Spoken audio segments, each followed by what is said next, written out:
Hello, dear class. Um, this is intended as a brief introduction, which you may not need, to George Orwell's 1984, but in case you do, and as a reminder of some elements of it and the background of the book, and also, I suppose, perhaps as a farewell, unless I find a reason, which would be nice to write to again on Tuesday, our last day of class.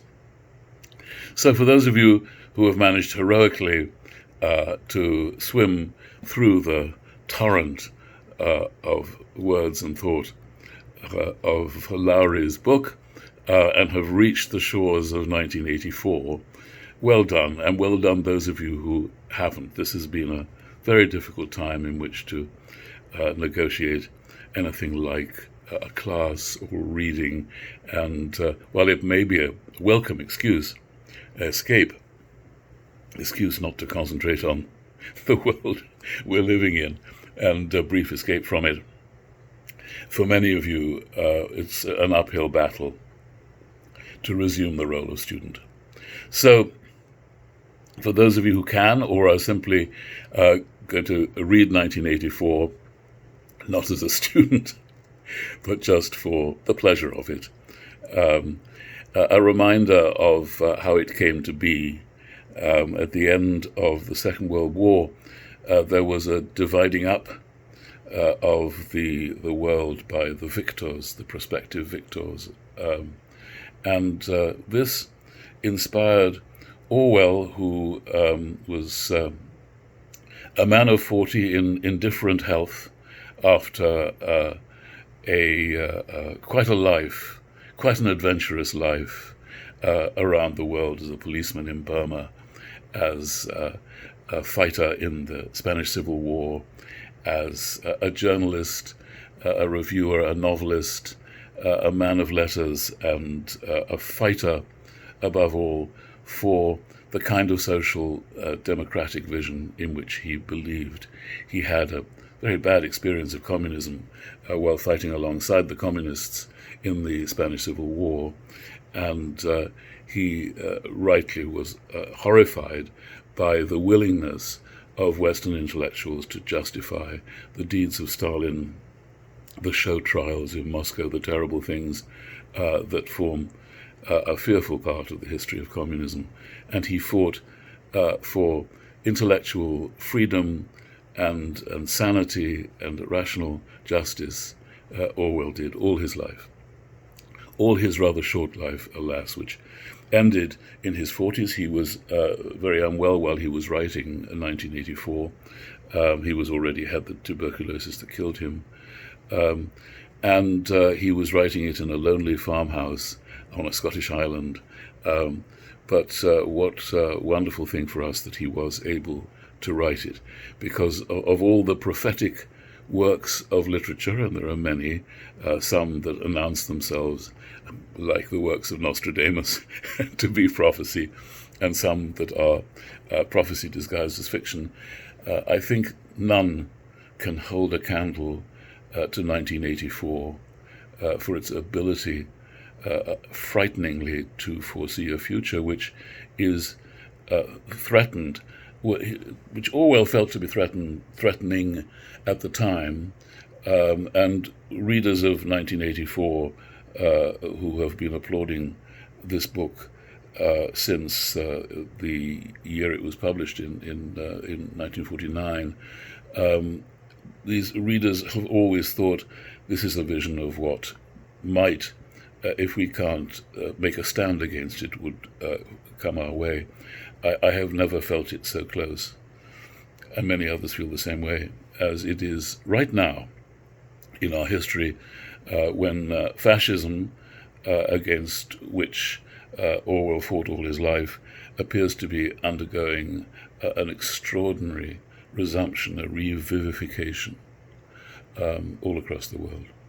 So if you open the book and read a few pages, and I would wish you just to read a few, whether you can stop there is another question. And if you get to this video with only a few days or a few hours left of our class. I hope you will devote a few minutes to reading the first few pages and then decide whether you would like to go on and read the book, or read the book again. Many of you may have been invited to read it in classes of various kinds, in high school or in college, or read it, as you might have read Orwell's Animal Farm, for pleasure, as a classic, as something that you'd like to choose to read, rather than find on a syllabus. If you did so a few years back, you may not have been quite as shocked as you might be now. At least that's been my experience of rereading it after many years. When you get right at the beginning, when our hero, our central character of Winston Smith, goes through his morning routine, and you come to the 2 minutes hate, the 2 minutes of hate, which are a part of being a working person in the city, the central city of Britain, which in this book has been renamed Airstrip 1. And certainly anybody who had lived as Orwell did through World War II, in which Britain was in effect an American airstrip, and fortunately so for us, for Britain, for the world, for freedom and democracy and the rest, because it was from British airfields that the bombing raids on Germany were launched. Then again, historians of war have increasingly come to the conclusion that the war from the air has absolutely no effect on the outcome. This is a terrible conclusion when you think of all the damage done by air raids, by bombing, by battles in the air, by so much that expresses the hope of military strategists that a strong air force will be a decisive factor in a war. It's now not clear that that's true.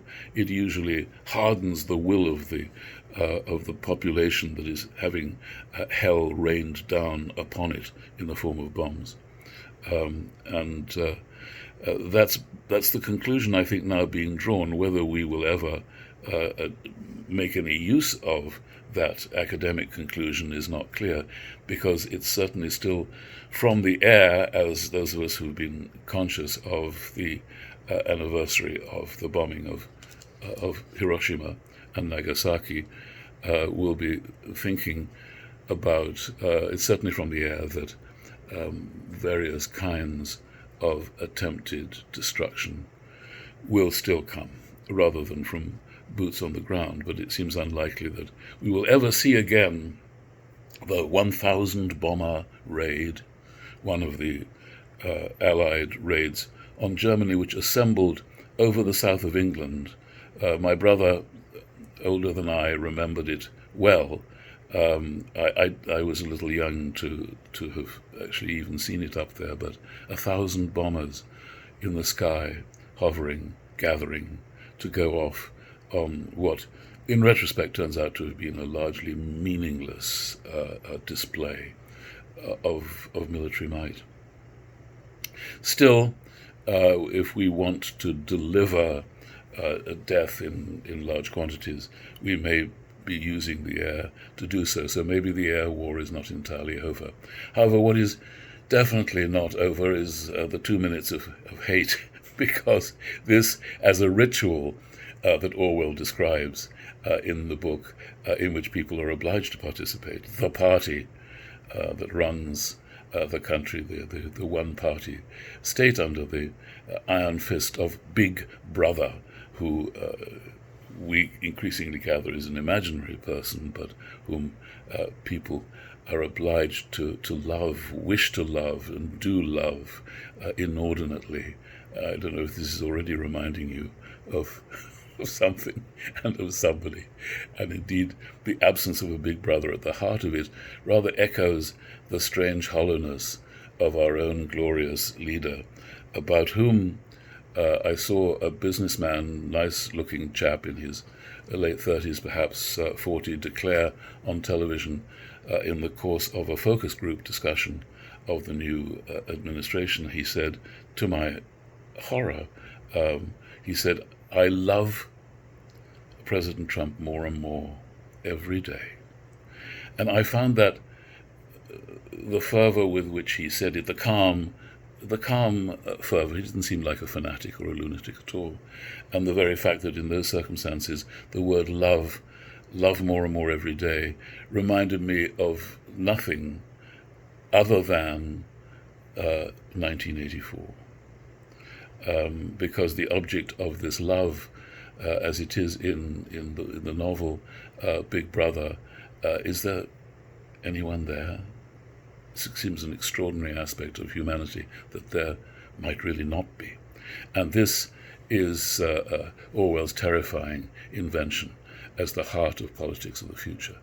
1984. It was spelled out in the original version, not just in digits, and increasingly it's published in digits. We recognize the date very clearly. It's easier to see than 1984. So you will see immediately in those opening pages things that are, I think, terrifyingly relevant. The disappearance of memory. People can no longer actually remember anything, which makes it much easier for a government to claim quite different things have happened. The great Gore Vidal, intellectual, novelist, political figure in America's recent history, redubbed America the United States of Amnesia. So we're going in that direction for quite some time. The interchangeability of facts, with nobody objecting. Nobody seems to notice when our enemy Eurasia in the novel is exchanged for East Asia, one of the other huge power blocks who are shuffled around. And I think the shuffling around is actually more than anything to make sure that nobody in fact notices when the enemy is changed overnight. It's just different. A sensation reflecting the movement in the immediately post-war years when Orwell was writing, where we exchanged Germany as the enemy for Russia was suddenly the enemy, having been our ally in the battle against Russia. And on we went, barely noticing. It's terrifyingly prophetic in itself, but Orwell's ability to develop this and other elements of real life in the mid-20th century make this a fearless and terrifying vision, of which I wish you well, whatever you are able to make of it. It is the only reason to hope. And in this book, there's actually no reason to hope, no character through whom, by the end of the book, we are able to feel hope. But we do have a reason to feel hope, and it is simply that this book was written.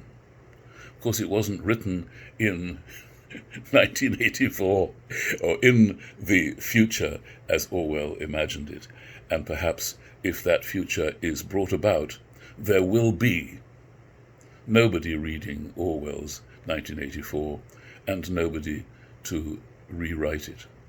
That's a fearsome thought, but it should stiffen our spines and make sure that we fight for democratic socialism, perhaps, certainly against fascism of all kinds, fight much harder than we have been. We need to be out there marching.